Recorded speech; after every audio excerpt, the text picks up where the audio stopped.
Ötən illərə nisbətən artıq Azərbaycanda göstərdiyimiz fəaliyyətə görə, belə deyək, daha fəallaşmışıq, daha çox idmançı cəlb edirik bura. Bu idman növü yayda daha maraqlı olur. İstər-istəməz havalar isti olduğuna görə uşaqlar dənizi daha çox xoşlayırlar. Yay məktəbində bizdə uşaqlar qrup halında gəlirlər 15-20 nəfər.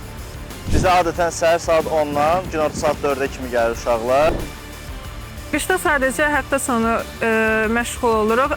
Əsasən dərslərimiz küləklə bağlı olur. Küləyə görə dərs məşq saatlarımız dəyişir. Yayda isə həftə içi 5 gün məşğul oluruq. Hava şəraiti uyğun olmadıqda dənizə çıxa bilmədiyimizdə biz uşaqlara fitness məşqləri və üzgüçülük məşqləri keçiririk. Bu sayədə uşaqları daha çox fiziki gücə sahib olurlar və dənizə çıxdığımızda daha çox yorulmuruq.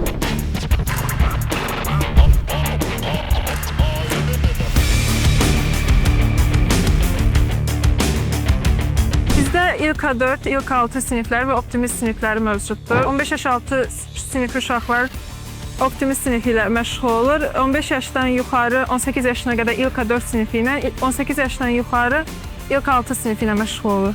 Biz çalışırıq ki, uşaqlara əlimizdən gələni eləyək, həm bu idman növünə cəlb eləyək, həm də yuxarı komandaya keçirilib, milli idmançı eləyib onları xarici yarışlarda, beynəlxalq yarışlarda dövlətimizin bayrağını belə uca eləsinlər.